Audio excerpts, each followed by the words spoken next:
And tonight is the first of several public workshops that will be held over the course of the next year. And what we are seeking from you tonight is your input and feedback on what matters most to you about Yountville. What do you love?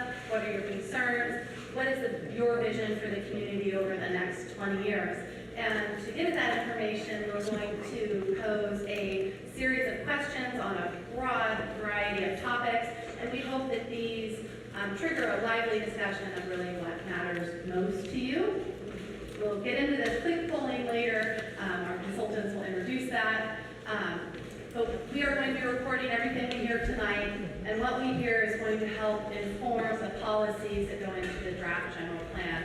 And there are no decisions tonight. It's simply the first opportunity to have your voice heard. It's not the only opportunity. We'll have many other ways to participate.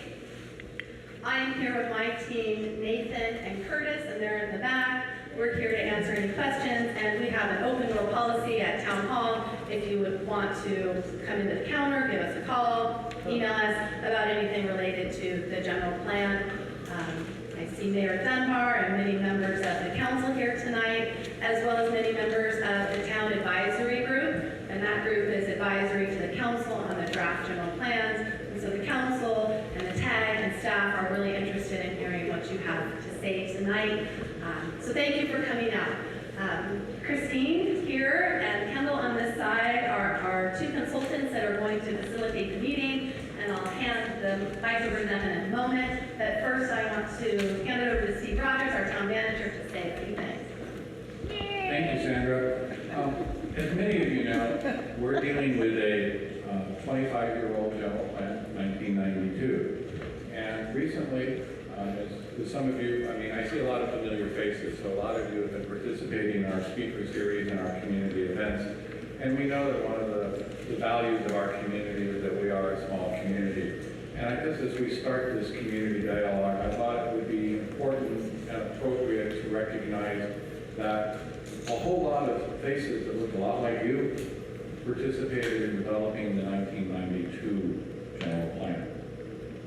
Also, in those 25 years, some of those folks that helped to shape the Yountville of today, and we had in the most recent several months, we've lost Ray Monti and Steve Bardesano very recently, and we just thought it's important as a community to acknowledge that, but also I want to challenge us to look forward, and as we go through this very important process, we need to remember we're planning about the Yountville of the future, not the Yountville that we're currently living in. And I want you to really think about the spirit of some of those that you know that may have participated in prior participation of the public meetings and workshops, and let's use that spirit to guide and make sure that we're going to be able to say we're as proud of the legacy and contributions of the Yountville of 2015. So with that, how about a moment of silence for the recently passed?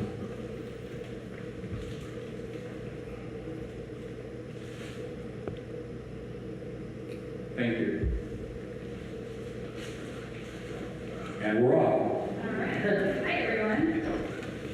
I am Christina Bork, and I'm the project manager for the general plan update. And so I wanted to start off today with just kind of a brief overview of what a general plan is, how it's used, and how we are going to update it. So the general plan articulates the community's vision for the future. And it's an overarching document that guides the growth and development of the town. So by overarching document, what I mean is that all of the other governing documents, the plans of the town, like the municipal code, the zoning ordinance, the strategic plan, the capital improvement plan, all of those fall under the umbrella of the general plan. And so the town staff and the town council and its boards and commissions use the general plan in order to guide their decision making.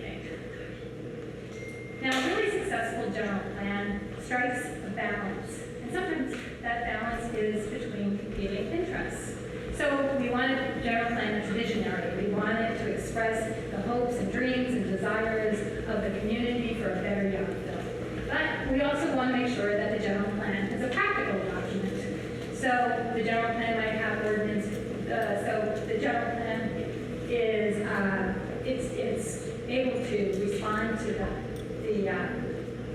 constraints that might be available around existing constraints like fiscal constraints or environmental constraints or legal constraints.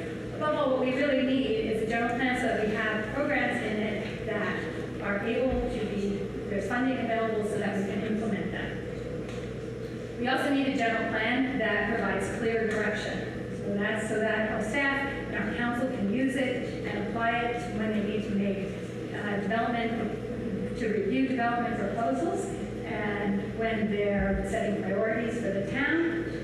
But we also need a flexible document. So our general plan might have programs in it that to adopt an ordinance or to consider building a new infrastructure project, but we want to make sure that the language isn't so detailed that our decision makers, our future councils, are hamstrung, or that that policy or program can't respond to changing conditions.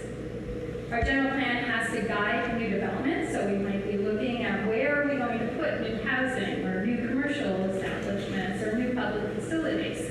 But at the same time, we want to make sure that we preserve our community's character. We want to preserve our historical buildings, our charming neighborhoods, our environment, our views, everything that makes Yountville a really special place. We need to maintain our physical sustainability. A lot of times this means that we're looking for a balance between our tourism industry and our residential neighborhoods. We want to make sure our general plan is both still creates a town that's welcoming to visitors and maintains the town as a premier wine and culinary destination that it is today. But at the same time, we have to protect our quality of life for everyone who lives here, as well as everyone who has a stake in this community. So, as Steve said, this is an update to the 1992 general plan, which was 25 years ago. This is going to be the fourth revision of the general plan. The first one was adopted in 1966, right after the town was incorporated. Usually general plans last about 10 to 20 years. When a town is new and there's a lot of vacant land and the town's growing quickly, it's more often that the plan will be updated every 10 years. That certainly was the case for Yountville in the beginning of the town. But then as the town matures and it becomes more built out, general plans are typically updated about every 20 years. So it is time to update the general plan. The general plan is going to have different chapters in it related to different topic areas. And we'll start off with kind of a brief description of the existing conditions. And we'll talk about generally talk about some issues. And then there will be goals, policies, and programs related to each topic area.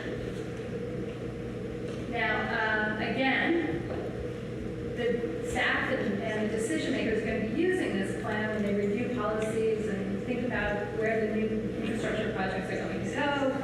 And so all of those approvals are going to require findings that are consistent with the general plan. Now there are 7 required elements. Elements is kind of the state's way of saying chapters or topic areas. These can be combined in any way that the town sees fit. But there's a lot of government code that regulates what goes into a general plan. So one of those elements is the land use element. And the land use element identifies the different areas where we have different land uses that are allowed. They can be residential or commercial, open space, agricultural land, public facilities, parks, that sort of thing. And then the land use element also identifies the building density or intensity that's allowed within each land use area. There is a housing element. The housing element is the most regulated element of all of the general plan elements. It has to be reviewed by the State Department of Housing and Community Development, and it's reviewed on a particular schedule that's set by the state. It has to be updated every 8 years, and the state gives all of the towns and cities the number of housing units that they have to plan for. So the housing element here was updated in 2015, and it's going to have to be updated again in 2023. So at this point, we're trying to make very minimal changes, if any. We want to certainly not have to trigger another review process and approval process with the state for this element, particularly because we have to update it again in 2023. The next element is the circulation element, and the circulation element is it's about the circulation network, not just roadways, but also pedestrian pathways,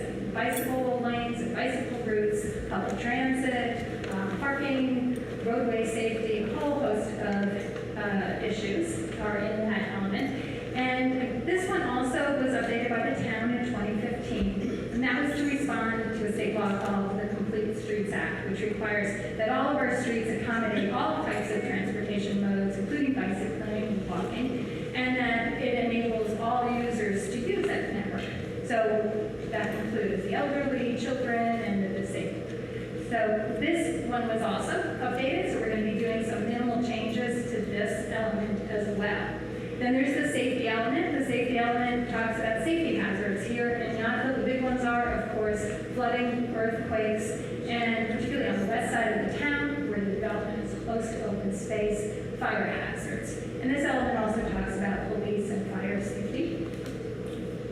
Next, we have open space and conservation. This is actually two elements. They're often combined together. So open space, we're identifying where there's open space in the community, how we're going to protect that open space. We're talking about parks, and also how we are going to conserve all of our natural resources, how we're going to protect and conserve water supply, water quality, air quality, habitat for species, and the climate.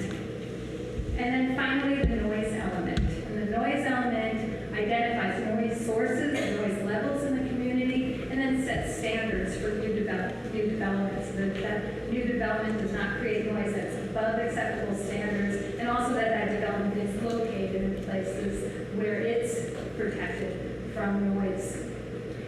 These are the required 7 elements. We can include, and we're looking at adding other chapters to the general plan. Those could be about tourism, art and culture, and sustainability. We're also looking at kind of overall themes for the general plan. All of that will come out in the next few months. So how will we update the general plan? Well, we started off with our speaker series. We had 5 events right here in this room, and those were about a variety of topics. There was an overview, there was one on circulation, one on achieving balance, another on the agricultural preservation, agricultural preserve, and what the town's role and responsibility is for that. And then the last one was about community character, bringing some creativity to the process of envisioning Yountville's future. So now we are at this point where we are talking about the community's vision and identifying its priorities. That's what this workshop is about. That's what our workshop will be about in October, when we kind of delve more into the land use issues. The town council also appointed a town advisory group, or a TAG, as we call it, that has 9 members and 2 alternates. We meet on the second Tuesday of every month, except for September. Second Thursday of every month, except for September, which will be September 26th. We meet at the town council chambers, and at 6 p.m. I'm letting you all know, because everyone is encouraged and invited to attend those meetings and share your views. It's just another way that you can give your input into this process. So we've had 2 meetings already, and what we're doing is we're kind of going through those elements. We're doing 1 or 2 at a time. First, we're looking at an analysis of the existing conditions and identification of the issues. And then we're going through our existing general plan, all the policies and programs that are in it, and we're identifying, we're talking about what's been implemented. Was it successful? If not, if it wasn't implemented, why not? And then staff is making recommendations for how we can either delete programs because they haven't been implemented or they're no longer relevant, or how we should retain policies and programs, or perhaps how we should modify them in order to respond to changing conditions.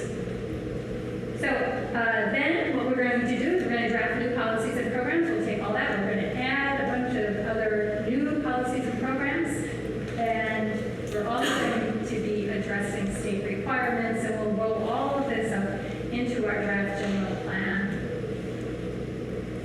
Along the way, we're going to be producing all kinds of very interesting documents. The first one is the workbook. I think most of you have picked up the flash drive with the workbook on it. It's by far the prettiest document that we've all produced to date. And this workbook has got all kinds of interesting information about the town and about the history and how we're using land, our circulation network, our economy. And it starts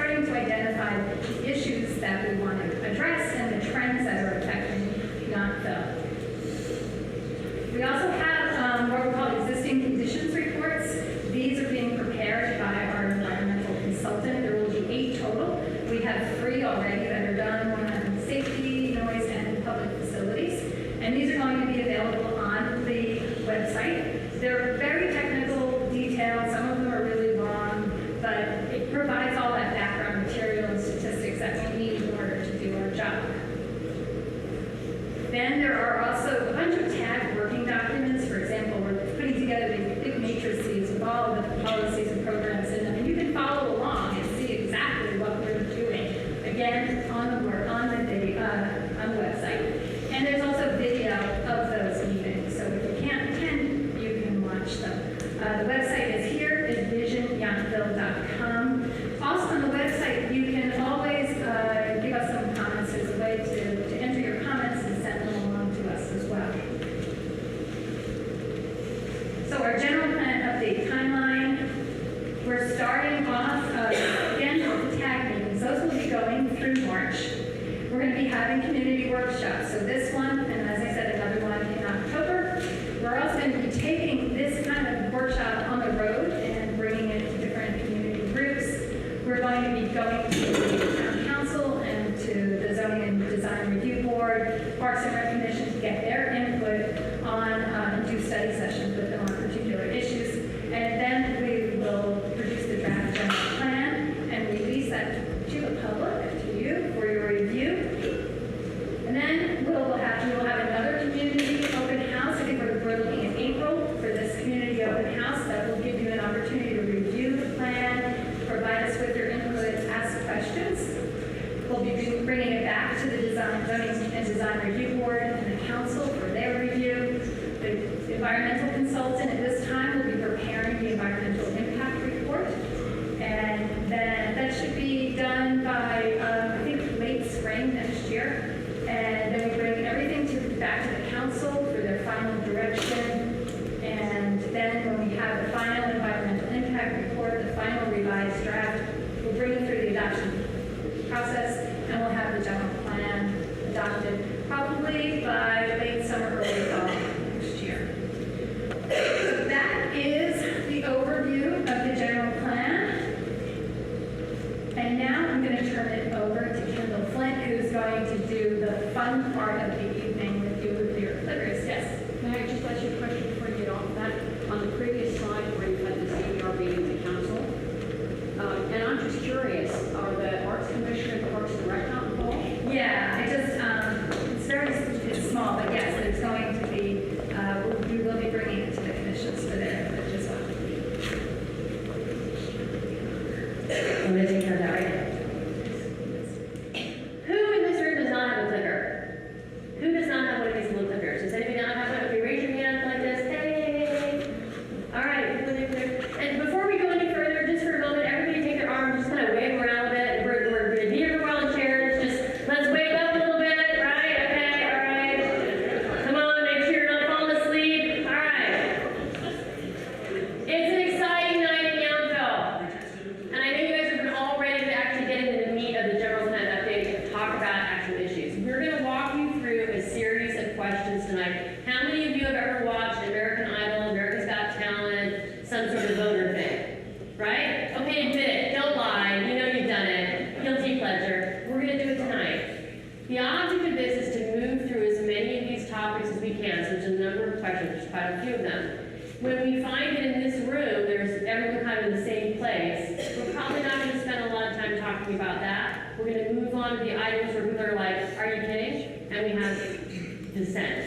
But I also want to point out, tonight, this is a snapshot of what's happening in this room with this group tonight. Later this week, or possibly the weekend, everything I'm going to ask you tonight will be on the website. So anyone who didn't come tonight can participate online.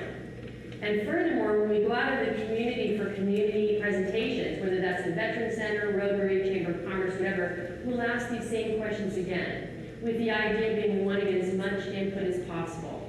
I also want to say that the questions, some of you are going to go, well, why the heck did you ask that question? That's the stupidest question I've ever heard in my entire life.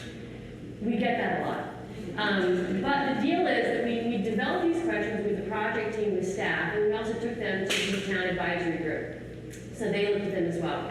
So when you look at these, we all share the blame. If there's something that you would like to see that we did not ask tonight, by all means, please let us know. And you're going to see there's a lot of other there. Now, these little clickers, they're super simple. They have numbers on them. And when I ask a question, like this one, don't do it yet, you will see here, of course it's going to do it now. All right, polling is open. Please identify the top 2 things in terms of importance for you for Yountville's future. These are the top 2 things that you lay awake at night and go, dear God, how are we going to deal with that? Number 1, affordability or availability of housing. 2, economic sustainability. 3, public safety. 4, scenic beauty, the natural environment. 5, parks and amenities. 6, local schools. You can only pick 2, and whatever your last 2 clicks are the ones that'll go in. You cannot click the same one twice, like you're super excited about that. It won't matter. If you only have 1, then click 1. But everybody gets to click 2. I see some of you are already jumping in on this. I'm expecting great things from you tonight, so please do all click in, and we'll see how we're going. It's so exciting, right? And we're going to see the results right here. It's exciting, right? Yeah, okay. All right, we're up to 49, 53. I think there's 70 of you here tonight, maybe a little bit more. So click your top 2 again. Affordability, availability of housing is number 1. Economic sustainability, number 2. Public safety, 3. Scenic beauty, 4. Parks and amenities, 5. Local schools, 6. All right, 61 in. Let's see what we have to say. Okay, so affordability, availability of housing, economic sustainability, scenic beauty. These are the top contenders tonight. So I'm curious, when we look at economic sustainability, for anyone that said that tonight, what's your concern? What is the concern you have? You might not have a viable economic base here in the future. Anybody? And we've got microphones around here. We've got right here, correct? What happens? Run, Nathan, run. Come on, Nathan. What happens if we have a drop in tourism? A drop in tourism caused by what? Whatever. Natural. Glassy wing sharpshooter? Natural gas in the vineyards. Okay, Too much heat for the vineyards. Whatever. so okay, so that would be a concern that the vine business goes sideways. It does? Yeah. Okay, all right, anybody else? All right, let's talk a minute about scenic beauty and natural environment in terms of importance. What threat do you see to that? Anyone can click that one. Comment up front, Kendall. I'm sorry? Comment up front. I can't see it. Oh, no, I was gonna say, on the first one, competition with, Napa or Santa Lena. Oh, competition with Napa, St. Louis, and other communities. Got it, okay. Competition from local communities. Okay, perfect. Scenic beauty, we have one back here. Scenic beauty. Side, okay, we're here, right here. Removal of vineyards. So the idea that the vineyards are converted to housing, something else, that would be a problem. So loss of agricultural land. Okay, I saw one head back here. Yes, ma'am. Urbanization of streetscapes and, Urbanization of streetscapes. right, urbanization and techniques that are, sort of more city or suburbs, curbs and gutters, that Okay. kind of thing. So while some communities might want to have curbs and gutters everywhere, Yountville is unique in that maybe that's not appropriate in all neighborhoods. But it changes the character of the town. Okay, good. We got one in the back there? Water. Okay, lack of water or lack of availability of water. Okay, that's a good one. Okay. Let's take it. We've got 28 of these, so that's why I'm moving somewhat quickly. But that's okay. I want to point out again, if we don't get everybody's comments tonight, we also get them online. We can take them afterwards. So don't think this is a one shot. Here's the next question. How would you rate the overall quality of life here in Yountville?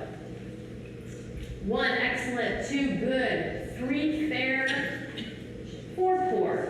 Overall quality of life here in Yountville. This should be an easy one.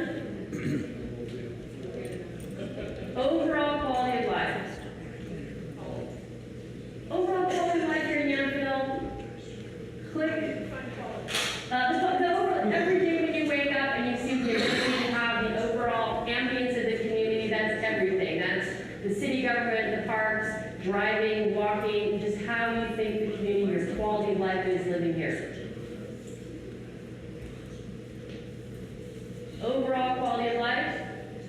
I'm going to close it in 3, 2, 1. Let's see what we got. Okay, so nobody said fair or poor. Steve, you're still employed. Now, what's interesting about that, and frankly, when we go to different communities, there are places out there that don't have great quality of life. And what most people are concerned about is preserving that quality of life and making sure whatever happens later continues on. If you look at this is a survey that was done in 2016, and at that time, same kind of thing here. We saw 61% with excellent, 32% with good. There was one person who thought the quality of life here was poor out of the 300-something people. Maybe just having a bad day. Don't know. Okay, let's take a look at this one. What makes Yountville a desirable place to live? And this is what you think is the most of these. The one thing that really makes it special. Is it one, the physical design? When you're walking around, you look at the streets, you look at the community, you look at the houses, everything else. 1.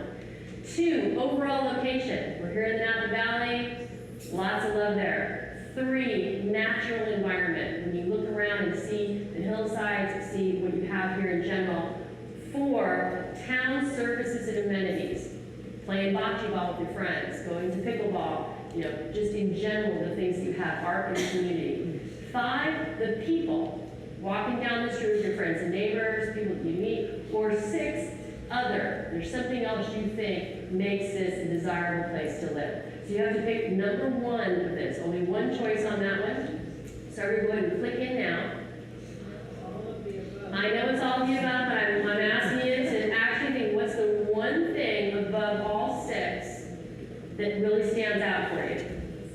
I know it's hard because all these things are great, but that's one of the things we're making some choices here. That's part of the general plan process. All right, we're going to close it in 3, 2, 1. Okay, natural environment. Wow, all right. Other, who had an other? Who had other? What was your other, sir? Veterans Home. The Veterans Home. Third of the population here. The Veterans Home. Indeed it is. There you go.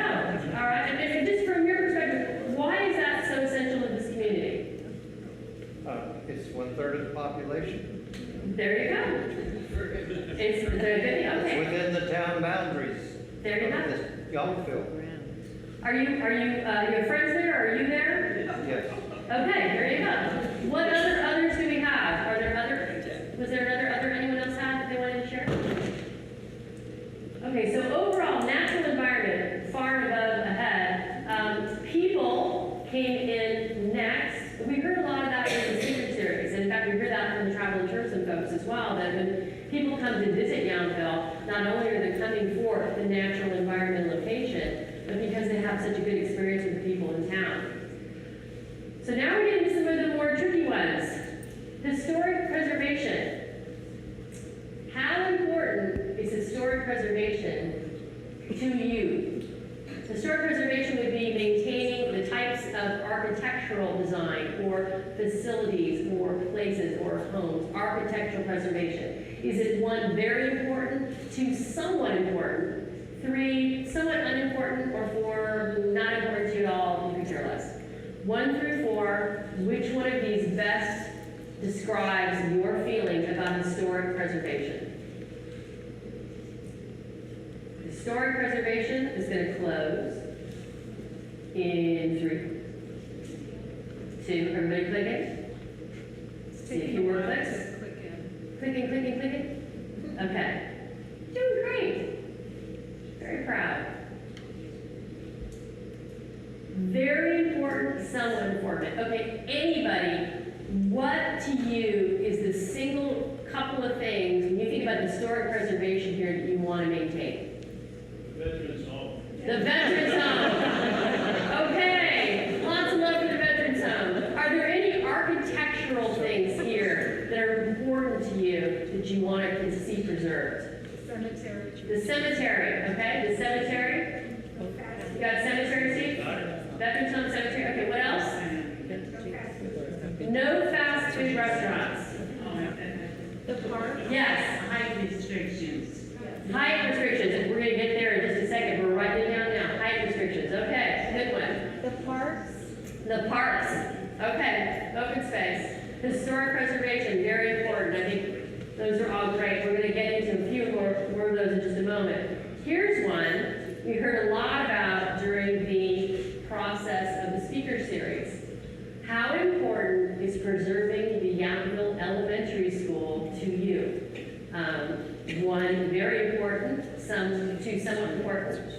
Three, somewhat unimportant, or four, not important, unimportant. You have no kids, you've moved on. So, which one of these is most relevant to your position? One, very important, two, somewhat. Look how fast they're clicking on this one. Okay, it'll be interesting. Somewhat unimportant, four, unimportant. This is going to close in 3, 2, wow, 1. I know where this is going. Okay. So very important to somewhat important. Clearly the majority there. Why is it important to keep the elementary school? Anybody? Keep young people in. Keep children, families, bringing diversity in the community. Okay. Other folks.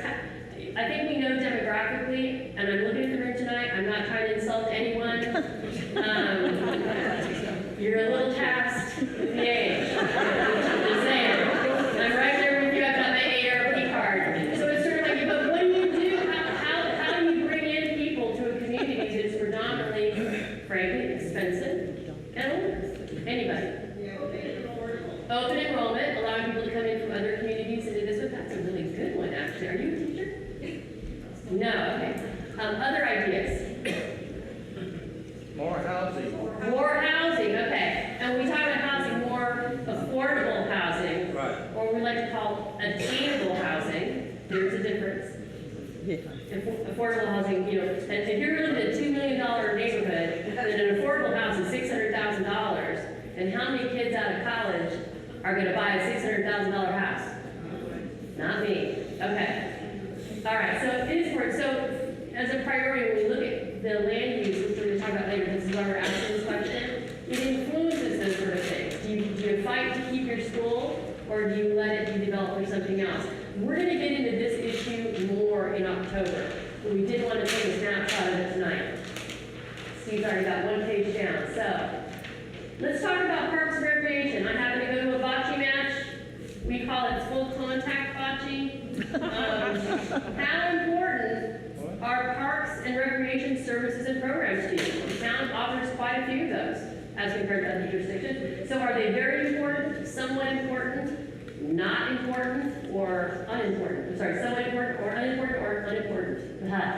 Very important 1, somewhat important 2, somewhat unimportant 3, or unimportant 4. And just a quick show of hands. How many of you play either bocce or pickleball? Okay, staff crowd. And you sort of won it at bocce, by the way. Just saying, you know. All right, so let's see what everybody thinks about that one. Oh, look, and they're right there with this question. Okay. Survey says.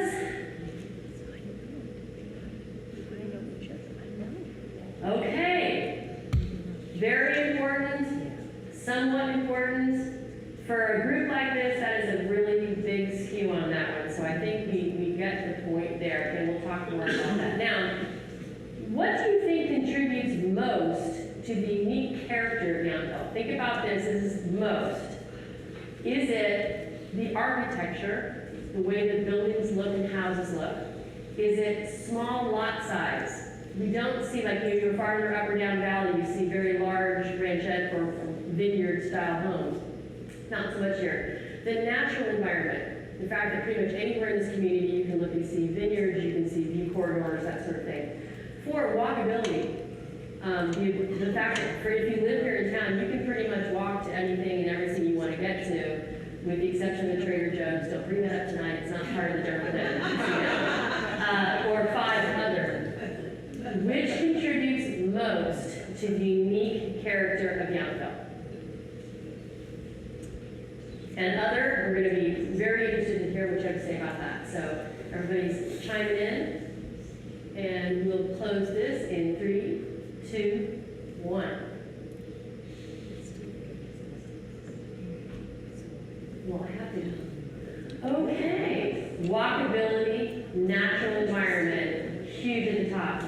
others. Who said other and what do you think contributes? Yes, sir.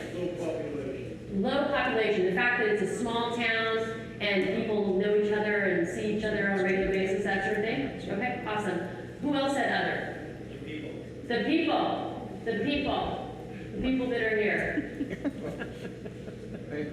Tough dating crowd though if you're here, right? It's very small. All right, yes, sir. If I could Yes.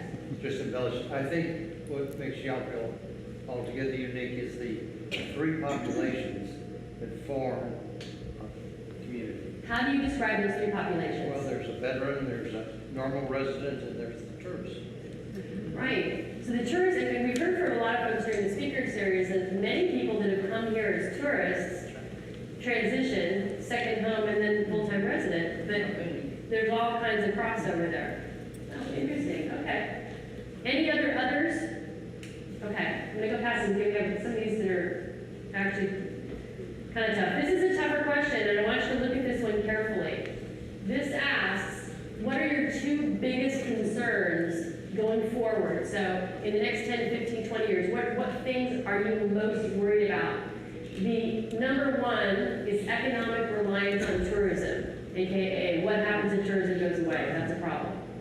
2, lack of demographic diversity. When I say demographic diversity, I'm talking about age, race, everything. Yountville has some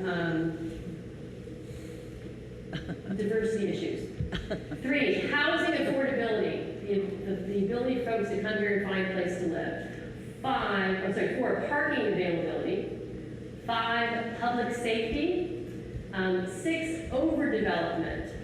Too many houses, too much growth, that sort of situation. Or 7, other. You've got another concern. So you can pick 2 on this. If any of these 2, like that previous question, you can pick any 2 of these numbers. Doesn't matter which order you put them in, but your last 2 entries will be the ones that are recorded.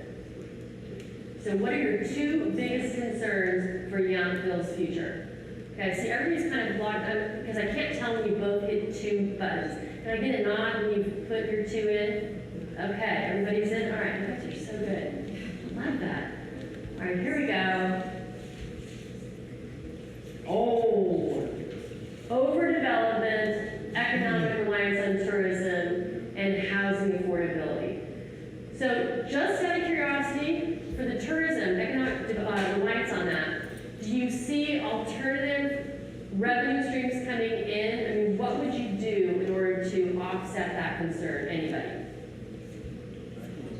I'm sorry? So you just kind of have to pray that everything goes right, sort of. Okay.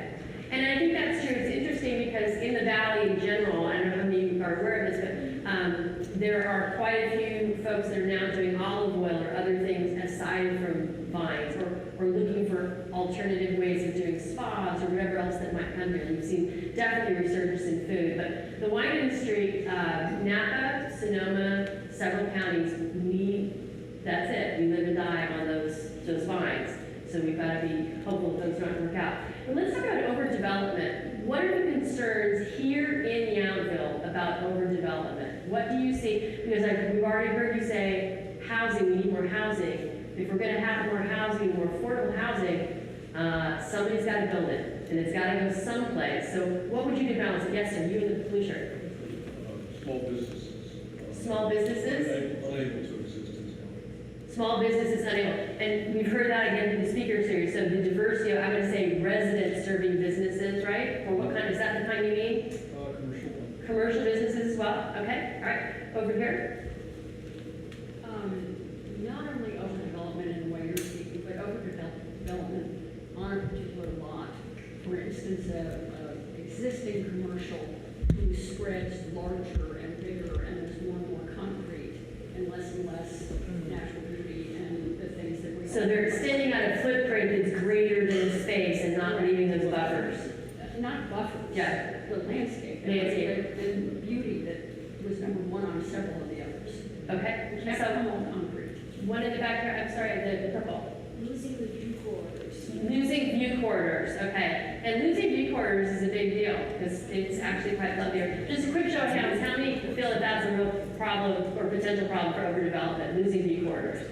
Okay, quite a few folks. All right, so that's something we're going to talk about that again in a few minutes here, but one. Are there, when we look at where we go, housing affordability, I'm not going to spend too much time on that tonight, largely because we know that that is an issue, and that will really come, I think, out of the land use discussion when we determine what kind of densities and where you want to see things happening. But I think it's safe to say that both staff, the town advisory group, as well as the council understands that this is something we've got to look at until later.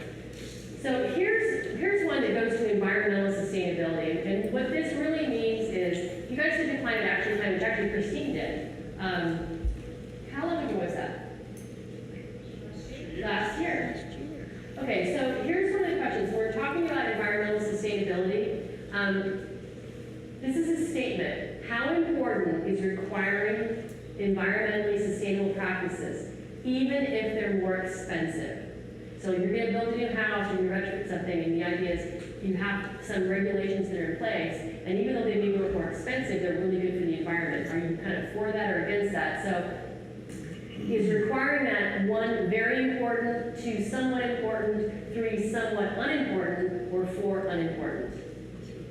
Environmentally sustainable practices, even if they're more expensive. And we ask the question because the issue of sustainability can be woven through the general plan in land use, in environmental, land use and conservation, open space. There's a lot of things that kind of go with that.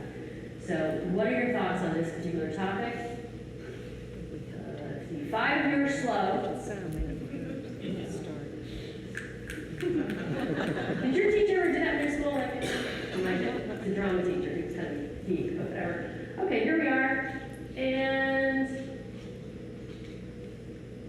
okay, so clearly this is a community that is supportive of environmental practices and making that go forward. And frankly, that's really great. One, it gives you opportunities for additional grant opportunities, whatnot.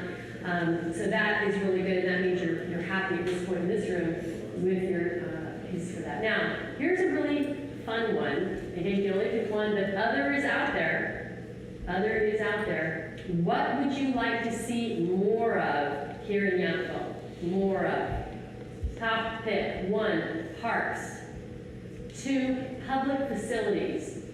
That may be a theater, it may be more bocce ball courts, it may be an aquatic center, it could be anything.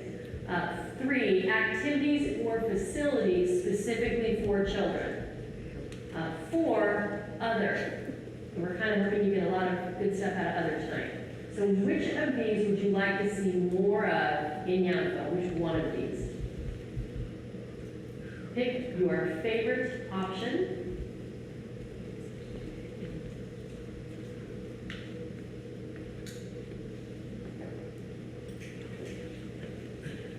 Okay, closing in 3, 2, 1. Other, okay, this is one of the fun ones. Who's got an other for me? What would you like to see more of in Yountville? Yes, sir. Lower cost restaurants. Lower cost restaurants. Okay. Now in the back. Small shops, fewer tasting rooms. Small shops, fewer tasting rooms. Okay, up front. Activities facilities for seniors. More activities for seniors. Activities for seniors, okay? Others? Yes? Less signage. And by signage, what do you mean? It's everywhere. So I mean directional signs, Crossing signs, Cross- direction signs, donate signs. not offense signs. Signs bad. So, Sandra, that means the sign code, you should have a look-see. Just, that's what I'm hearing. Okay, yes, sir? Yeah, I'd like to see us consider becoming a place that tries to experiment with new ideas for ways to handle the challenges that we face in today's world as a small town. So, more creative approaches to management. Expand our thinking about some of this stuff so that we get into realms that other communities are not trying, because we are unique, we're pretty wealthy, we're really lucky in that sense. And I think that we could become known as a place that shows the way for other communities. So when you talk about that, you're, make sure I get it correctly, are you talking about use of technology, use of best management practices, just really trying to get out there and be as forward thinking as possible? Everything, yes. Absolutely. Okay, great one. Others?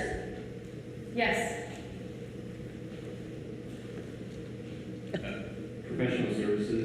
have a medical doctor, maybe we can have an accountant, Oh, okay. a lawyer, office space available for someone to lease. Like someone else said, less tasting rooms, more shops or other commerce.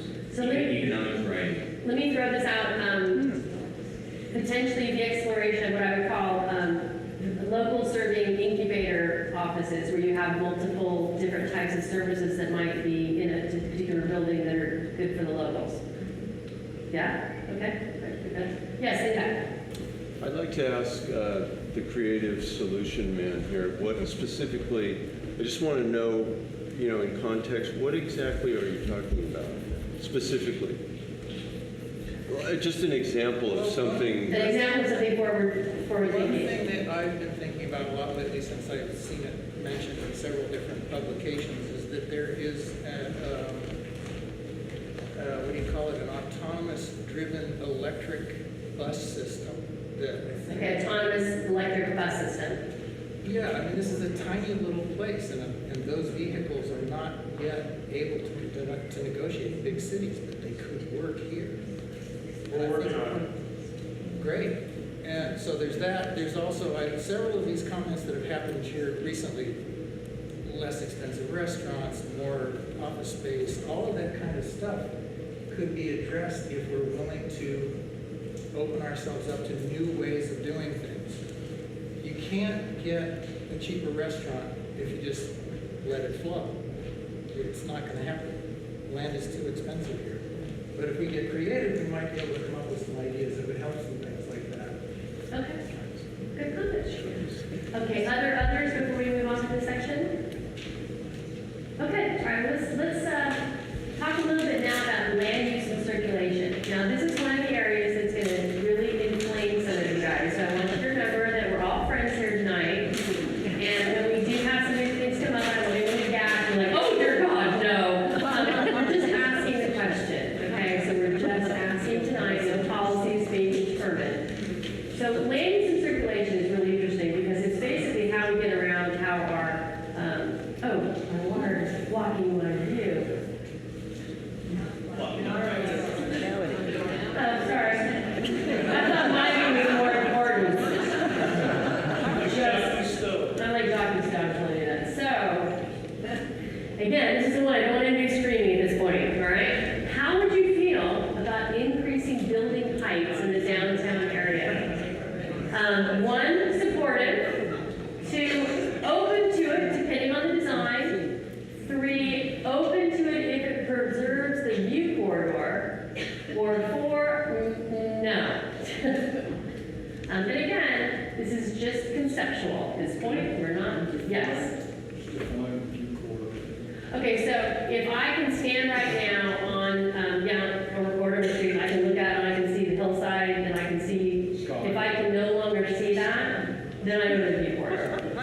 So I have to still be able to see things. I may not see as much as them, but I still have to see them. But if I am,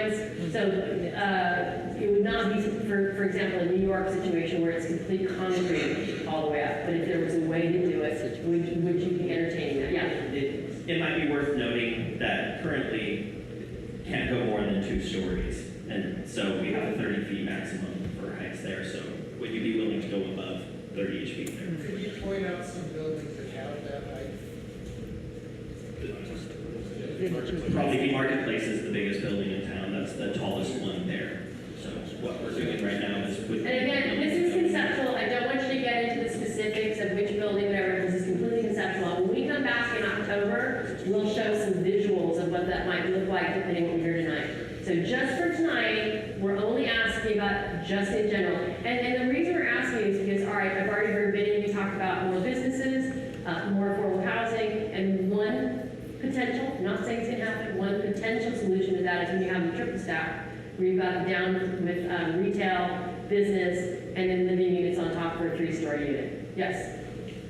What about being open to it if it gets us what we want as residents? I think if it gets us more local serving business, that might be a reason to do it. I would be asking that question right after you've answered this question, and then I would say, okay, why? And then we would say, it's good for us. Right, Yes. just to have it for new business to come in town on the main No. street, I Okay, so where are we going now? We got, oh, everybody's in. My bad, I'm supposed to be mugging. Okay. Okay, well,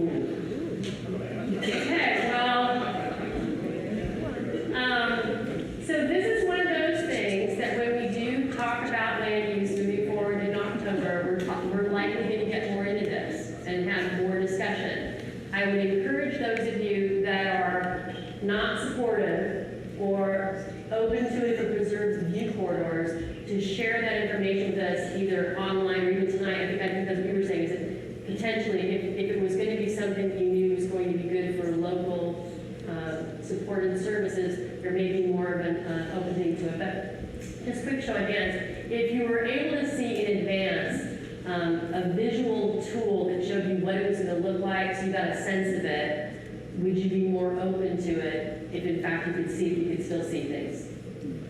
In general? Yeah? Okay. All right, so it sounds like, knee-jerk reaction is no, but make a case to me, make a case that shows that this would be something worthwhile considering, and then I might take a look at, oh, you're shaking your head, you're like, no. Okay, no, and that's fine. So this is an overwhelming no, by the way. We're not coloring it as anything other than an overwhelming no, just trying to say. So we're gonna come back in October, and I assume have a very spirited discussion on that. So when we look at the built environment now, again, this is from the 2016 survey, most folks, 89% felt that the built environment here was either good or excellent, the height, the density, the way things look. So overall, people are pretty happy with it. What we got out of that survey, and in general we're kind of hearing tonight, is don't mess it up. You want to keep it as it is, small town feel architecturally. So okay, that's good feedback. Now we're talking about circulation, and this is all different modes depending on where you live and what you do. I had an other in here. In fact, Steve talked about that earlier today. I have not ever been in Yountville and haven't seen at least 3 to 5 motorized wheelchairs going around town. So I mean that's a mode of transportation here. Period. But I'd like to know for you today, which 2 modes are you most likely to use going around Yountville? So this is not, going down into Napa and picking stuff up or leaving town, but just in general, when you're in town, you're either going to do something local, you're going out to dinner, whatever. What do you use? 1, are you driving? 2, walking. 3, biking. 4, using the trolley. Or 5, other, which might be the wheelchair thing. Or I haven't seen a horse there yet. It does happen. So which 2 modes are you most likely to use in your regular day-to-day lives?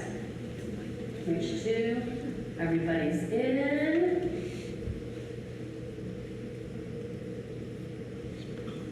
Walk, drive. Incredibly good walkable community, right? I mean, how many of you walk at least once a week? Every day? Yeah, it's amazing to me. For the others, how do you get around for others? Other. I'm sorry? Oh, I'm sorry, trolley. How many use a trolley on a regular basis? I like the trolley. Okay. So the reason we ask this kind of question is, depending on how people move around town, when we look at how we're going to develop in the future, the question is what kind of weight do you put on roadways and walkability? And it turns out that right now, Yountville is a very walkable community, lots of trails, bike trails, and everything else. For our who are bike people? Okay, and the bike trails here, just in general, do you feel that they are adequate for what you need? Are they great? I know that Bonnie and the town of Yountville just got an award for their bike trails, so it seems like they're pretty good. Looking and nodding there. Good, yes. Not so good though, driving on riding the bike on Washington Street. Not good riding the bike on Washington, so we still need to have some additional love there. Are there other places that need to have some changes? Anybody? Okay. So overall ease of getting around, actually in the 2016 survey, was at 88% good or excellent. So Yountville is a pretty good town to get around. People felt that was actually working quite well. Now this is an area that we hear a lot of discussion about. And this is one that you can pick as many as you like in terms of parking. I have trouble finding adequate parking in the following locations. So you're out parking. South Washington Street is 1. Old Town, Noyo, 2. Old Town Neighborhood, 3. Oak Circle Neighborhood, 4. Twain Terrace, that's Mulberry Larkspur Neighborhood, 5. Heritage Estates Neighborhood is 6. Vista Condos, 7. Washington Park, 8. Or 9, I don't have any trouble finding parking. You can pick as many of these as you want, although if you pick number 9, you've kind of picked your choice. So, where do you personally have trouble finding adequate parking? I want to point out this, and we will do a follow-up. The tag is saying, is that during the weekends or nights or blah, blah. So there's some differences there. So if you say you have trouble parking, I am going to ask you when. So be prepared to answer that. Yes? It seems like that's also totally subjective, because it kind of depends on what you're used to. Compared It to is, San Francisco, absolutely. there's only one answer. Well, yes. But we're here in Yountville, and so the perception is everything. You know, there's some places that you go, if it takes you 2 minutes to find a parking place, you're very upset. If that was San Francisco, you'd be like, oh my gosh, I just took the lottery. So, you know, in general, for you, in your mindset, your day, which of these neighborhoods do you find you have trouble finding adequate parking? And pick as many of them as apply. So 62 of you are in, I'm again looking, because there's so many, I'm looking for the group nod to know that you've all put in what you have. And now we're gonna bitch about the neighborhoods, I know, okay, so. We don't have any shopping. Oh, goodness. Okay, I don't have trouble finding adequate parking. But we do see a lot South Washington and Old Town, Noyo. So when we're talking about those areas, is there a time of day that's worse? Is it weekends? Is it evenings? When are the problems with parking? Anybody? Friday nights? Weekends? Those dang tourists. Yes, ma'am. Lunchtime. So anytime there are meals being served, tourists in town, pretty much. Okay, so when it's just you guys and your pals, everything's okay. When the locusts come in with their wine bottle, okay, then it's a problem, right? Okay. Just a quick question. Do any of you sense parking issues that are caused by either employees or owners of the businesses here in town, whether that be the restaurateurs or their staff? Does anybody have any issues with that in their neighborhoods where people are parking in their hoods? Yes? Just in the South Washington Street. On South Washington.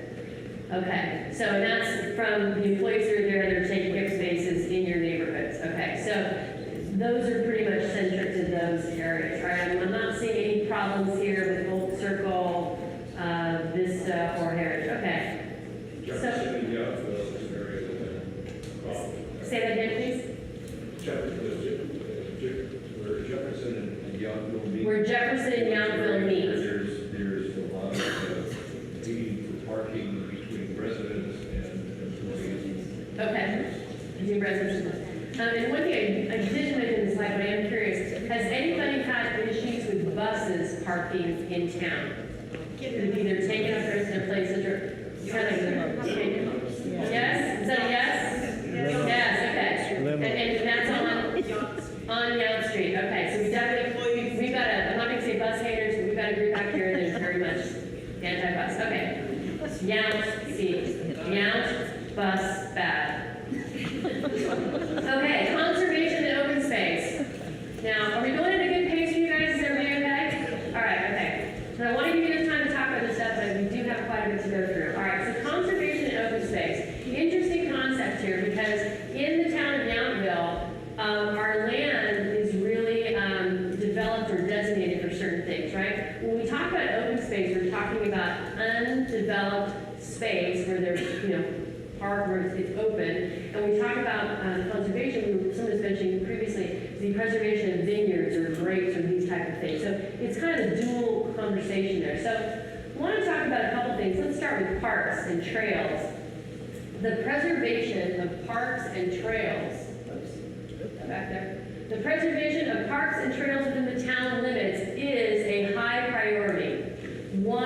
strongly agree, 2 agree, 3 disagree, or 4 strongly disagree. The preservation of parks and trails within the town limits. How important is this to you guys? Big deal, not a big deal, 1, 2, 3, or 4, sliding scale.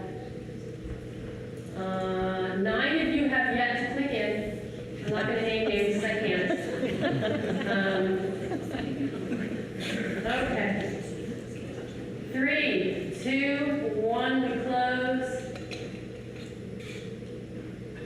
Oh, so no love of parks and trails here. Okay, that's really great. And you know, what's so interesting is that that makes for a healthier community, heart health. You know, I've always seen people walking around, and frankly, even the visitors that come to town, you see them on all the trails and walking and whatnot, right? So, very important here in town. So, let's think about the number of the trails we have now.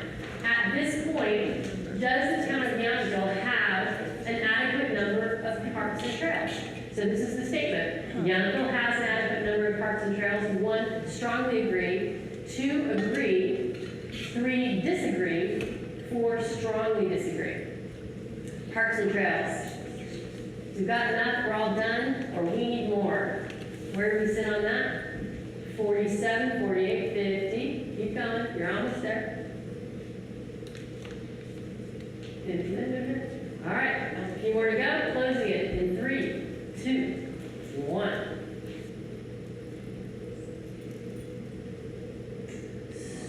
Adequate numbers? Disagree. Okay, for my disagrees, what do we need and where do we need it? Yes, ma'am. Dog park. Dog park. Hooray! Dog park. I have not heard that before. Okay, all right, dog park. Who else has a, what else we need? Disagree. She stole my answer. Okay, so how many of you that were in on the disagree said dog park? Okay, that's 1, 2, 3, 4, 5, 6. Yeah, it's pretty much all of it. Okay, dog park. Is there anything besides a dog park that you'd like to see in terms of trails and parks? Not through my land. I'm sorry? Not through my land. Not through your land. Okay. No dogs there. Yes, sir. There's a hazard, oak trees over one of those paved trails in town, and that's been like that for a couple of months. A hazard of oak trail, so when you have oak trees, Fallen and so maintain the trails to make sure they're safe and things aren't falling on you. you can, Okay, all right, that's a good comment. All right, yes, sir. Yes, sorry. I'd like to see an ADA trail between the underpass and the top of the hill. Oh, okay. Veterans Center. ADA trails between the Veteran Center and then the. Serve as a pedestrian walk as well. Good one. Got that, Steve? Yeah. I felt that a little bit, just looking at the backside. Right there, so. Turn around and just go, hi. All right, I use Yountville Parks and Trails. This is your own personal experience. I'm talking about in an average month. You use the trails daily. Do you go to the park or trails once or twice a week? Once or twice a month, or rarely? This is your own personal experience. You use Yountville Parks and Trails 1, daily, 2, once or twice a week, 3, once or twice a month, or 4, rarely. Let's see where we're going now. Oh, you were quick on that one. Okay. Oh, look at that. Healthy, rarely. Who are my rarelies? Okay, you know it's good for you, right? Just saying. Yeah, but can you just go get out there? you know where I live? No. Veterans Home. Oh, so it's hard for you guys, but you've got beautiful places up there too. But I rarely use your parks and There you go, okay. All right. Well taken. I was thinking you're sitting in your room watching Oprah, so, you know, okay. So clearly in this town, this parks network and the trail network is an important part of the community fabric. At least I get that from all of you, right? It seems like that's something that would be very important in the general plan to make sure that we maintain those and that we preserve those and we make sure that they are to the general perspective safe, that they're not hitting us with things that drop. The once or twice a month people, I'm not gonna call you out, but again, I'm just gonna say, can you get out there a little bit more? Just saying. Okay, so when we looked at this in the 2016 survey, this is kind of interesting. Look at the piece, it's basically kind of the same thing we've seen here tonight, although there were a larger portion that were only a couple times a month. But, you know, once a month people, 42%. You guys are a little more active than the other folks. I think that shows because you came to the meeting tonight, right? But it's good to know that it is a part of the whole thing. Now we're going to talk a little bit here about safety. Safety is not just police and fire. Safety in the term of a general plan update always looks at things like not only response times, but you know, the ability to respond to earthquakes or floods or any type of natural disaster. There's all kinds of things that go into it. So let's talk a little bit just perceptually. Here's a statement. Is Yountville a safe community? Like when you're here at night, are you thinking everything's going to be okay? Or you're like, oh God. So Yountville is a safe community. 1, strongly agree. 2, agree. 3, disagree. 4, strongly disagree. Yountville is a safe community.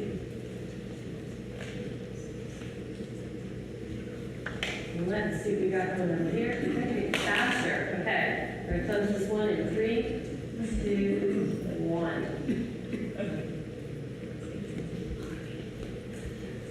Strongly agree. Nobody disagrees, nobody strongly disagrees.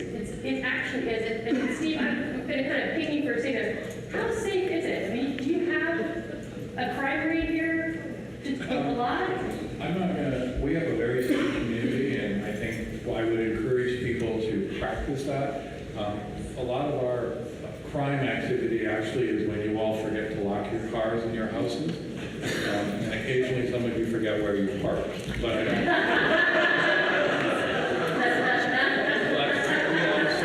But we do have a measure of activity, and we do have you know, there are homeless and a few other issues, but overall I think these are, our statistics bear that, but we also put a significant amount of revenue into our law enforcement.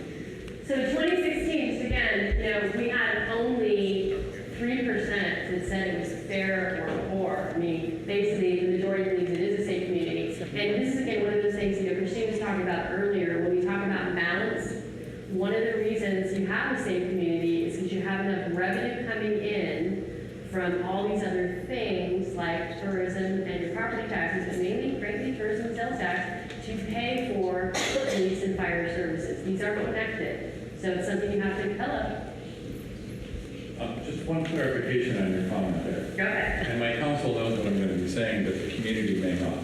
I do want to make it real clear, the property tax that you and I as residents pay is not sufficient to pay for the actual contract costs for our sheriff's department and our fire response. So if we did have an issue and we reduced reliance on our other revenue stream, what we're currently paying would not pay for those two. So it's just a footnote.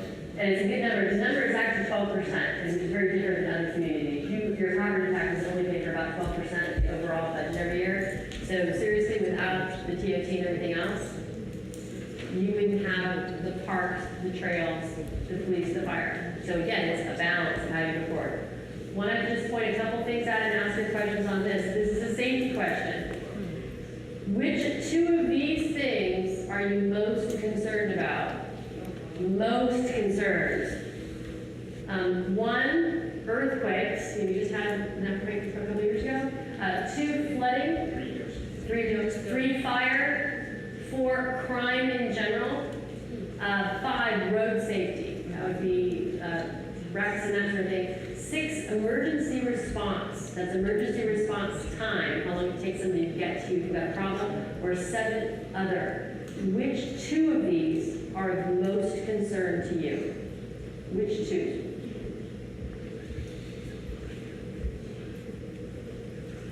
And other is open for discussion. So we've got, everybody's in on that. So we'll close it down in 3, 2, 1. Earthquakes, flooding, road safety.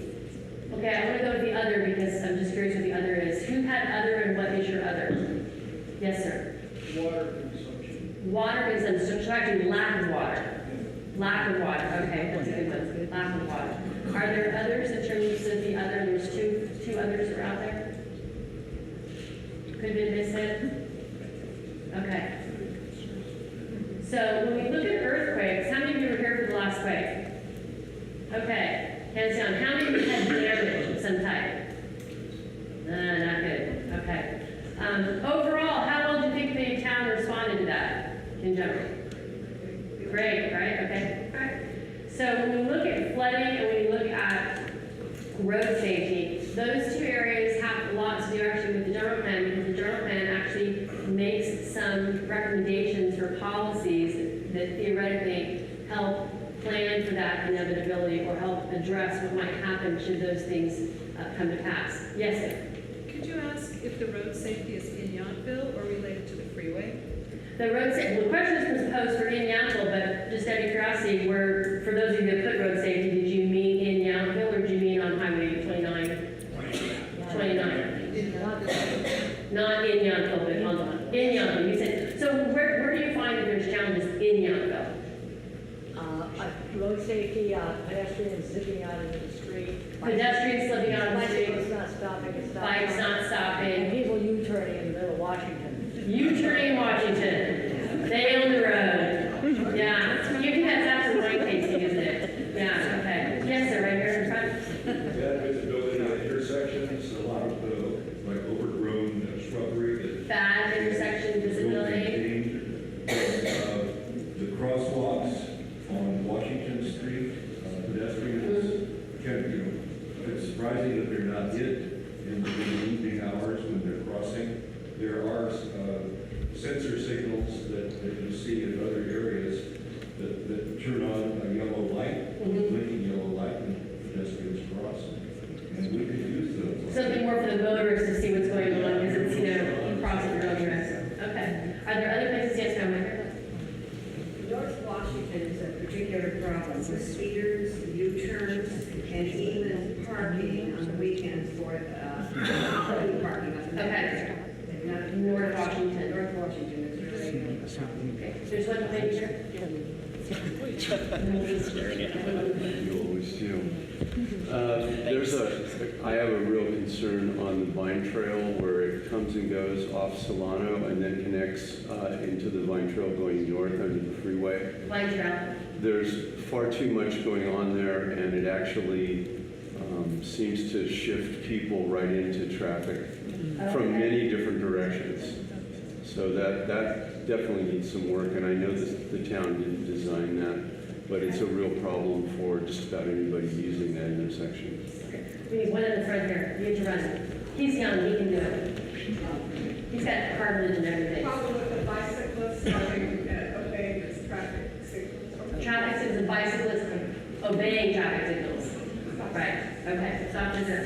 Other issues with roadway safety? Yes, right here? Speeding on Yountville Road. Speeding on Young Road. Not cross. Young Cross Road, okay, all right. I saw a hand behind you there, yes? Fidel, if you take Fidel, it makes like a 90-degree turn, and that. Assuming it's a Pinel? Fidel, you're going down Fidel, make a left, and you're going toward Mount Crossroad. That road actually continues to some housing. And with the shrubbery there's really like no stop. So basically you have people, making a left, and people that can go directly, straight across. And there's absolutely no warning or anything. Oh, wow, okay. Yeah, it's happened to me. I wasn't hit, but. Well, but there was a thankfully. Straight through the truck. All right, so we could be talking about better signage or better views, all that good stuff. Okay. Other guests in the back here? Pulling out of Branch Market and other locations, the red zone that we suggested is very short. So because there's so much street parking, frequently people try to pull out, myself included, that almost get broadsided because of the pace of people coming down Washington Street. So instead, they use the parking lot as a cut through and they go out the back so the people that live on Oak Leaf, they now have a lot more traffic on a quiet street because it's too dangerous going out the front. Okay. Good market, okay. Other issues with regards to that? Yes, right here? I'm concerned with fashionable tourists wearing all black at night. The fashionistas in black, okay. I'm not sure the general plan can address that. But we can certainly, Whitney, can you put a note out in the chamber? You know, something to the hotels, please address so we can see you. Yes, right here. John confirmed this, but in the early morning commuters, when they can stop, when the traffic gets backed up because of the lights on the north end of town, if it gets backed up far enough, the people will come kick off either at California or Hospital Lane and speed through town. It's early morning hour, not too many people see that. They do come through a pretty good clip. They're trying to jump ahead of the traffic. Trying to cut through, yes, yes, yes, yes. Okay, other roadway issues? Yes, I got one back here and then we'll go, Chief. He's not gonna give you the mic, so you just have to talk to We him. ask the tourists, besides wearing something other than black, not be looking in their phone when they're trying to cross. If you can find a way for that to happen, American face, yeah. Same with the black. There actually, you know, that's not, there are places and there are towns that have signage that basically says, look up, and they actually make it illegal to just, because it's a hazard. Has anybody ever done that? Walked off a block or something and didn't see something because you're looking at your phone? Come on, that's that. I have, I totally have. Right here.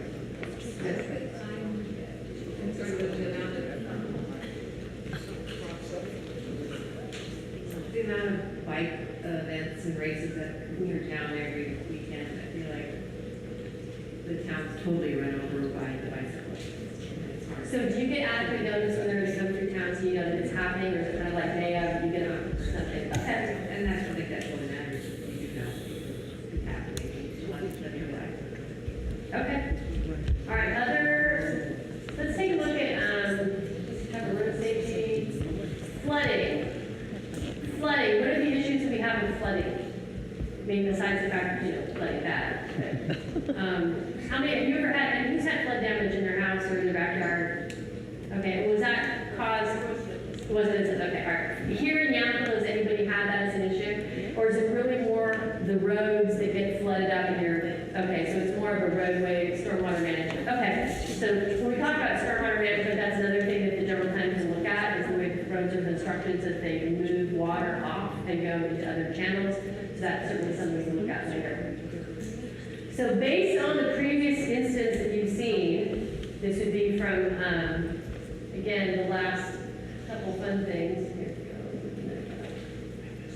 Based on previous instance, which would of course be the 2014 earthquake, 2016 floodings, how well do you feel the town organization is well prepared for a natural disaster? This is the town of Yountville. If something goes bad here, how well prepared do you feel as residents that your town is going to be able to react appropriately? They are well prepared. Do 1 strongly agree, 2 agree, 3 disagree, or 4 strongly disagree? Yes. So you're specifically talking about sort of non-economic. Right. This is basically, the roads are closed, they're getting sandbags out, they're opening things up, they're coming to the rescue of your, based on a natural disaster. Something bad happened. Yes, sir. Tennessee Reservoir goes away. I'm sorry? Tennessee Reservoir fails. Okay. So how well, I mean, for these things, how well do you think the town is going to react to that? Do they have the manpower, the plan in place? In your opinion, based on what you know, are they going to be well suited to deal with that kind of disaster? So we've got 50 posts. A few more of you, a couple more. And then I'm going to ask you about the dam because I have a question about that. Yeah. All right, let's see what we got.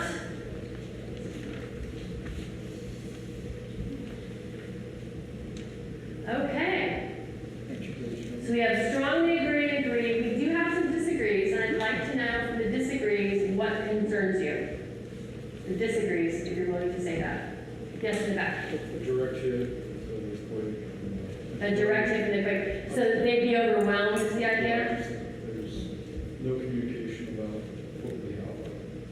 I'm a fairly fairly new resident, but I have no idea what corporation is actually. So I'm just gonna, let me be better informed. okay, I'm gonna ask this gentleman to talk about the dam filling, and then Steve, I'm gonna ask you to talk about emergency operations that are in place, just so they know. Okay, yes. Rector Dam goes out due to an earthquake and power goes out and sewers go out. Pretty disastrous. Okay, up here? I think we need to expand and enhance the town's communication to residents on TV. A quicker response, a more comprehensive response, more instruction. Okay, so when something happens, reaching back out to you guys, which is a problem. If you have no power, you can't get the TV side of it. Yeah. But there are things that just happen when Yeah. you do have power. Well, many communities use what they call a reverse 911, which is basically if something is coming, they can go that way. There's texting and other stuff. But my understanding, Steve, is you do have an emergency operations plan in place for the town of Yountville? Take the gentleman. Here, sorry. There is Nixle. Nixle comes on our phones. Say that again. Nixle comes on our Next phones. door? No, Nixle. Nixle. Nixle, sorry, no, Nextel, sorry. Nixle. Nixle. N-I-X-L-E. N-I-X-L-E, Nixle, yes. I think one thing I need to be really clear with everybody here is the town has a coordinated emergency operations plan with the county of Napa and in coordination with the sheriff's department and the county fire department. I'm also going to point out that we do not have a large number of town employees. So for each of you that are expecting an individual town employee to respond 5 minutes after your house, it ain't happening. Now, we have a very good response plan and we need to call in, but I also think people need to be a level of preparation for self-preservation, recognizing that we have about 3 employees that live in town. So they'll be the first on, usually me, Public Works Director, and then we're bringing people in. So depending on the scenario and situation, our town employees are going to have to be responding. So I think when we have plans in place, we have the coordination, but we all need to take the individual preparation to know our safety evacuation process. We talk about communication. People need to sign up for Nixle. Go in and put Yountville, our zip code 94599, sign up for e-notifier, and do a variety of things. I hear from a lot of you don't want to do that. And then you complain that you didn't hear from the town. In an emergency, I'm going to have to prioritize what my team is doing. So I'm going to have to exercise a deployment to respond as well as to how to communicate. So we're going to go and try to get the most messaging out as quick as we can. Now, the reverse 911 we heard about. How many of you use cell phones? Great. It doesn't work with reverse 911. So when you lose your landline, you lose our ability to communicate with reverse 911. I just share that with you. We really need you to be informed, to be educated, and look towards Nixle, Nextdoor, the town's website, because in an emergency situation, we're going to try to put as much information out there. Now, some scenarios like flooding, we have a little more advanced time and we communicate in the neighborhoods that are more likely to be affected. But certain scenarios, we're going to be using Nixle as a #1, and it's really, I really do encourage the gentleman's comment. That is the #1 because not only can the town do that, but our law enforcement and our sheriff's department are using that. So you may get a message about an emergency road closure, a power line down, but the other thing I really will encourage everybody to do is in our area, you need to be prepared in a major event to go 24 hours. And we have information on our website and emergency preparation about what you can do. Look at our town newsletter. We send seasonally the information out. But really, a lot of this is just, it's a continuing education and ongoing for people that need to be aware of the environmental hazards. We live in a beautiful state, but there are consequences. The bottom line here is that as far as the general plan goes, there are decisions and policies in the general plan that affect safety. These are things like setbacks and road access. All these things go into it. Yes, ma'am. I think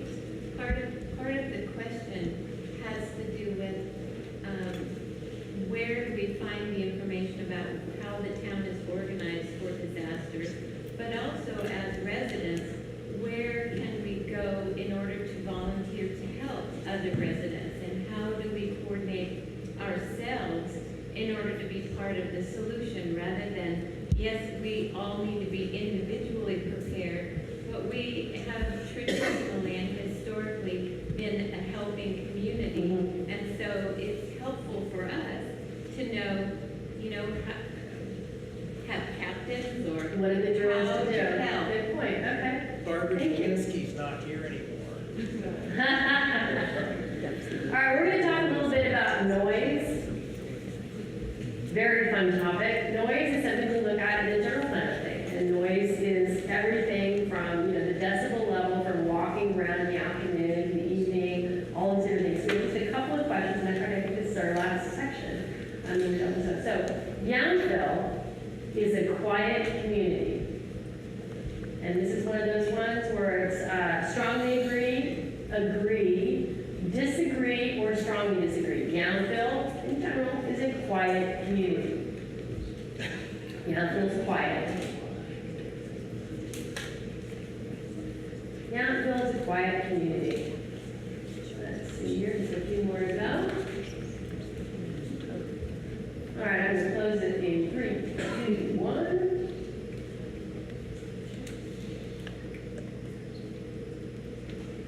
Okay, we have majority and strongly agree that we have a substantial number and disagree. So who thinks it's not a quiet community? Yes, ma'am. I live on a crossroad, it's noisy. Crossroad? I work downtown in an office and it's noisy. Is it noisy because of the traffic and because of during daylight? Because they're constantly remodeling and rebuilding. Okay. All right. Constant remodel, rebuild. All right. What are some of the other issues people have with noise? Because Dawn is a not quiet community. Traffic. Traffic. Okay. Freeway. Traffic from the freeway or traffic in town? Okay. Freeway traffic. Crossroads, Highway 29. Okay. Downtown. So let me ask you this again, it's just hypothetical. If a building were to go up next to the freeway that blocked some of that noise, it'd be higher, right? But if the trade-off was it was also quieter, is that something you would like or dislike? Does it depend? Well, I'm saying if there was a building that was in the downtown area that was higher and blocked some of that freeway noise. No? Sound walls, okay, all right. Trees, okay, more trees, all right. It's just a question, no one's saying we're building it. Okay. Don't get excited, people, it's all right. It's not big, everybody's good, it's not big, yes. Becker? Oh, thanks, Lloyd. I also think downtown, I happen to volunteer at the Welcome Center, and we like to keep the doors open to be welcoming. And the traffic noise can be really deafening to people walking there. And I agree, I'm not, and anybody else have a comment on the noise? I'm asking the next question, but I think is going to be part of that next. Amplified noise from events. And Amplified noise for events. Drunken tourists, partying late. Drunken tourists. Okay. So is there a time of day and or location that is better or worse for that? Sorry, Thursday through Sunday. Weekends, right? Are they just wandering down the streets for her, or is it some places? Okay, all right. But there's also the workers getting off shift. Workers getting off shift, okay. Carrying on conversations, getting into their cars. Conversations post work, we've heard that a couple times. There's leaf blowers going. Oh, leaf blowers. And Can't wait for my next question. And also construction. And construction, okay. Construction noises in Old Town. All right, Steve's waving his hand, so. We heard a comment earlier about innovative and trying some things that are unique. I have a question for the audience, which is, how many of you are aware that the town has a noise ordinance that prohibits construction and landscaping related noise prior to 9 a.m. and going through 6? this is very unique, and in most cases, it is not standard, but we still need your help, because I've heard some comments about the project in my next door neighbor's house, or this or that. So just, let us know and make sure you contact the sheriff's department, because they need to document the incident and report it. But I do want to say that there are some things that the council and our zoning design review board have been working on that are unique to the community that we've developed. So I see some of my eager viewers already answering this question. Good for you. There you go. Which of these contributes the most to noise? And pick two. I think you just identified pretty much everything on our list, but which ones are the most of concern? 1, traffic, buses. 2, hotels.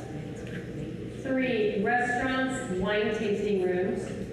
4, amplified music, whether that's on a patio or for an event. 5, residential noise. You've got neighbors that are having a party. 6, construction.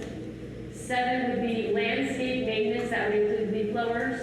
And then 8, other. So you get to pick 2 of these. Which 2 contribute the most to noise? That would be in a bad way. So let's see how we're doing with that. 2 of them, your top 2. Oh, wow. Got some new takers. All right. A nod for everyone that is taking their, okay, nod. All right. Okay, here we go. All right. Landscape maintenance. I hate those things. They just drive me nuts, right? Traffic and buses. Okay, we have 2 others. What are the others? Yes. Garbage collection. Garbage collection. Who's heard the wine bottle clink? Come on. That's one of my personal favorites. I live on a ranch, so no one can actually hear it. It's my own personal pity story. But yes, I don't like my own wine bottles going in. Wine bottle clink. Anybody else have another one besides garbage collection? Street sweepers. Street sweepers, really? Street sweepers, okay. Street sweepers. On 6, construction. For those of you that said construction, this is construction that is happening. There's rules with that, when it can occur, when it cannot occur. Does anybody have a complaint for construction that happens either before 8 a.m. or after 6 p.m.? Or is it just general? Saturdays. Or on Saturdays. Construction on Saturdays, okay? Now let's see the other ones here. We have, where is it? I mean, it really seems to be traffic, construction, and landscape maintenance. Okay. I think we've hit that. All right. I'm going to ask you some questions now. You should know the answers to these. And when we get through this set, I'm going to open it up to some additional comments and things we have not talked about yet tonight. But these questions are really important because we want to also, in our online version, when we go out in the community, make sure we're getting a cross-section of people. So please do not fib on this one. We really do want to know. I say that because if anybody puts their under 18, probably not going to happen. But let's start with the first one. How long have you lived in Yountville? Now, if you've lived here and you've moved and you come back, cumulatively in your life, how long have you lived here in Yountville? 1, less than a year. 2, 1 to 5 years. 3, 6 to 20. 4, 10 to 20. Or 5, you've been here over 20 years. How long have you lived here in Yountville? Huh? Full-time or part-time and full-time? Part-time or full-time? It's a general question. If this was a second home place for you and then you want to move here, I would consider both of them how you've been here. Or been part of the Yountville community. Yeah, it's not sorry for our dentist. Yes.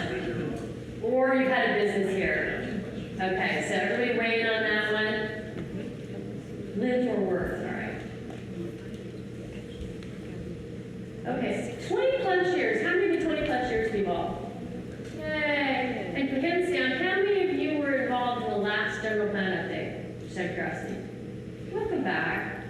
Thank you. That's so awesome. Okay. So for the people that have been here less than a year, how many for less than a year? I'm sure everyone's going to say welcome. Okay. Just making sure we've got everything covered. Are you male or female? I'm not getting tricky on this one, okay? I'm keeping it simple.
a lot of families, especially the families that are here, I don't know how many of you have this issue, but if your kids have just gotten home from school, I know Sandra had to go and pick up her kids and get them from point A to point B. There aren't many times where at the end of your day, your first thought is, I would like to go to a public meeting instead of feeding my children and getting them ready for school the next day. So we're going to take the extra step and the extra effort to make sure we go out there and talk to those folks. So don't let these numbers scare you. They don't scare us. It's all good. So this next one, you're not going to see the answers, but I wanted to ask the question because we really want to know, and I'm going to encourage you all online as well. We try to be open about this stuff because we want to know if we're doing a good job or a bad job. If you said it was a good meeting or a bad meeting, we want to be open to it. And thank you all who filled out evaluation forms for the last one. So, how'd you like the meeting? And we're going to talk a bit more about other things. But number one, you loved it, liked it, 3 is okay. 4, you didn't like it, or 5, you just straight up hated it. I know, right? But I want you to be honest about it. That's why, we really do want the honest opinion, because we need to have your feedback to figure out how to make these meetings, we hope, engaging, entertaining, and also get real good feedback. You've given us some excellent feedback tonight that we can really use in the development of these policies as we move forward to general plan. So I'm going to let everybody answer on that one. Well, they already all did.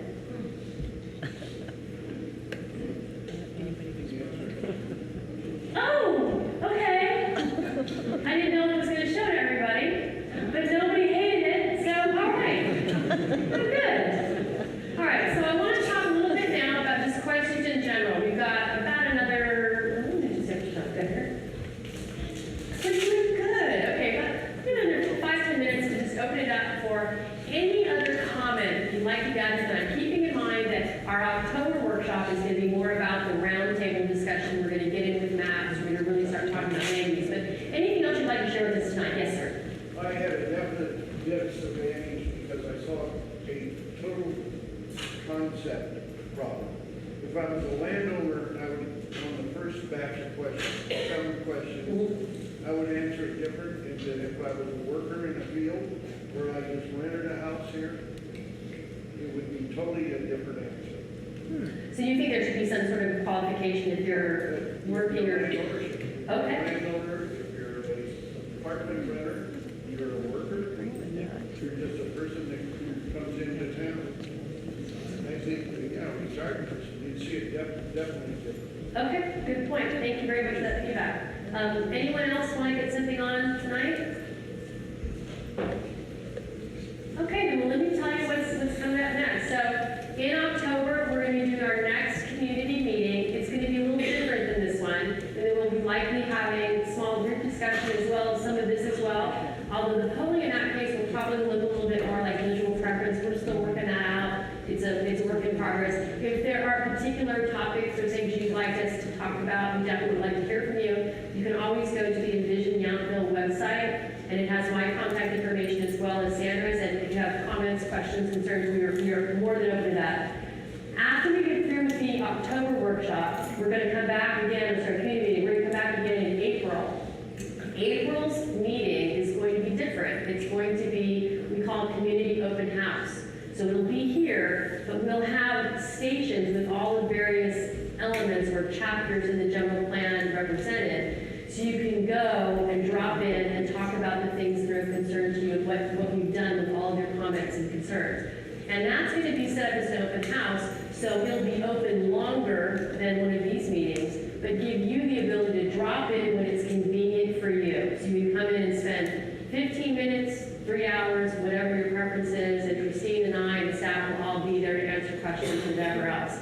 And as Christine said previously, then we'll move to that next phase, which is basically bringing it back to the town council for their approval. Also, I just want to recommend again, the town advisory group does meet on the second Thursday of the month, except for September. All those meetings are also published on the Envision website, envisionyountville.com, as well as all the various presentations and whatnot. Tonight's presentation with the video will be on shortly, but the questions that we asked tonight, along with opportunities to talk about other, will also be available online tomorrow. So if you have friends, family, colleagues, neighbors, anybody who didn't come tonight, by all means, send them to the website. and have them take that survey online. And to your point, sir, you know, I'm going to add in the demographic, the question about whether you are renting, living, all that kind of stuff. That's a really good addition. Yeah, just so you know, just so we know. I do want to thank all of you for participating tonight. It's been, I think, a really good evening in terms of getting information. There's some great boards around the room. If you've not already looked at those, I encourage you to do so. The little clickers that you were given, we all seem really nice, but we'll hunt you down in the parking lot. Leave these at the 2 tables before you go out. Steve, Curtis will take them from you, or